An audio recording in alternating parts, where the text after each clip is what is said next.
On connaît tout ça, hein? La petite vibration dans la poche, l'alerte info qui s'affiche sur le smartphone. Mais est-ce qu'on s'est déjà vraiment demandé d'où ça venait? Ce geste, si banal aujourd'hui, c'est en fait l'aboutissement de plus de 500 ans de révolutions qui ont complètement bouleversé notre monde. Alors, de Gutenberg à Internet, on va explorer ensemble cette histoire qui est absolument fascinante et c'est un point essentiel de notre programme d'HGSP. La question qui va nous guider tout au long de cette analyse, notre problématique, la voici. Comment ces révolutions techniques ont-elles changé non seulement notre façon de diffuser le savoir, mais aussi, et c'est peut-être plus profond, notre rapport au monde lui-même? C'est ce qu'on va essayer de comprendre en décortiquant chaque grande étape. Alors, pour y voir plus clair, voilà le plan qu'on va suivre. D'abord, on va parler de l'imprimé, de ce savoir qui devient partagé. Ensuite, on verra comment les ondes et les écrans ont amené l'instantanéité partout. Puis, bien sûr, on plongera dans le monde connecté d'Internet. Et on terminera avec un bilan et une petite fiche méthode pour bien se préparer au bac. Allez, on y va. Première grande partie de notre voyage dans le temps, la révolution de l'imprimé.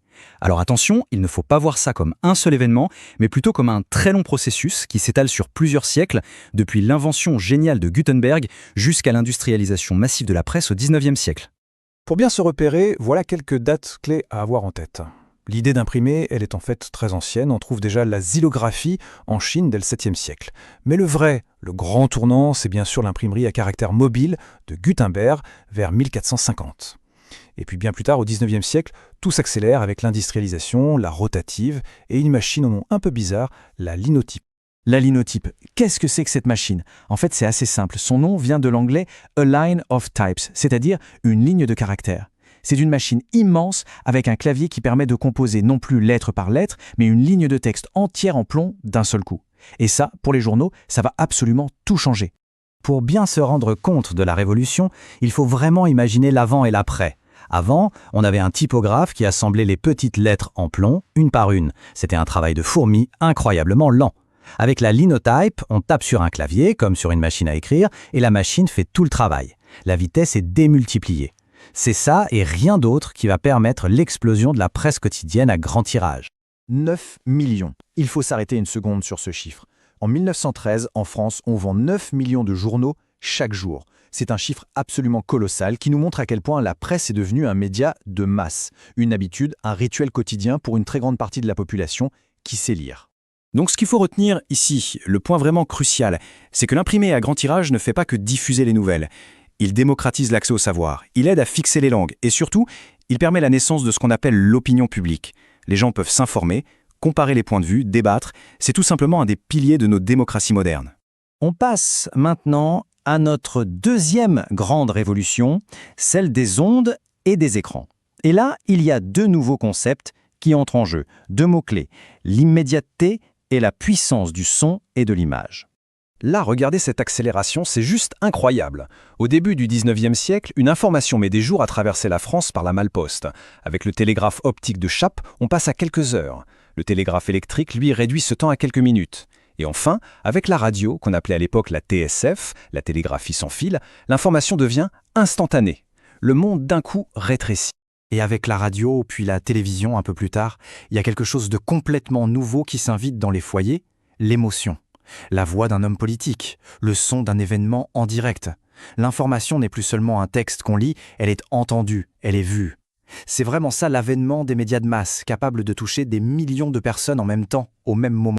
Ces quelques chiffres montrent bien la vitesse à laquelle la radio a été adoptée. Juste avant la Seconde Guerre mondiale, on a déjà 5 millions de postes en France, 13 millions en Allemagne et même 40 millions aux États-Unis. La radio est littéralement partout. Elle rythme la vie des gens et elle devient, évidemment, un outil politique et de propagande extrêmement puissant. Donc, si on doit résumer cette deuxième révolution, le point essentiel, c'est qu'on entre dans l'ère de l'immédiateté. Le direct change complètement la donne. Et avec lui, on voit naître des médias très centralisés, très puissants, capables de forger les opinions et d'influencer la société à une échelle qu'on n'avait jamais vue auparavant. Et on arrive à la troisième révolution. Alors celle-là, c'est la nôtre, c'est celle qu'on vit au quotidien.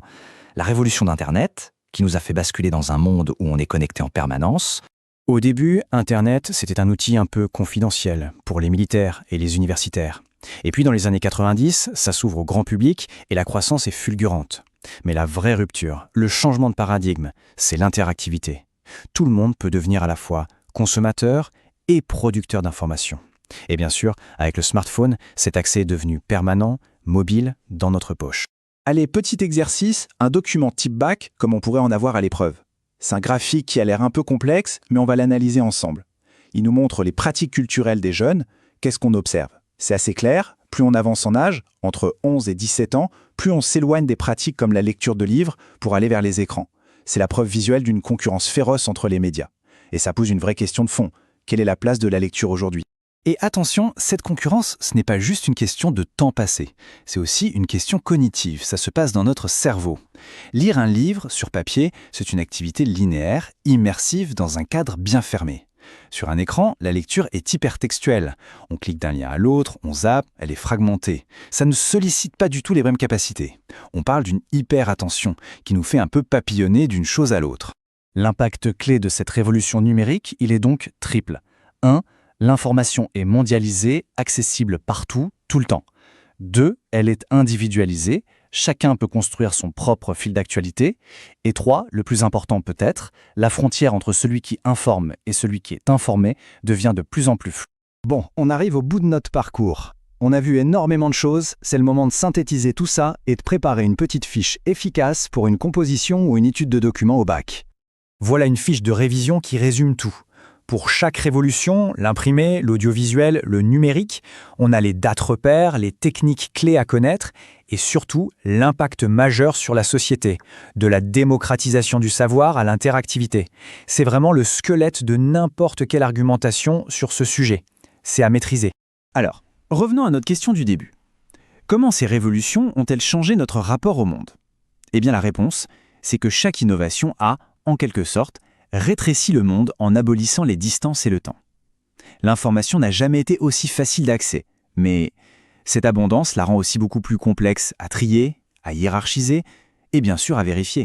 Et on va terminer sur cette réflexion. Aujourd'hui, dans ce monde d'informations infinies, le véritable enjeu n'est plus tellement d'accéder au savoir. Le vrai enjeu, c'est de développer son esprit critique pour naviguer dans cet océan.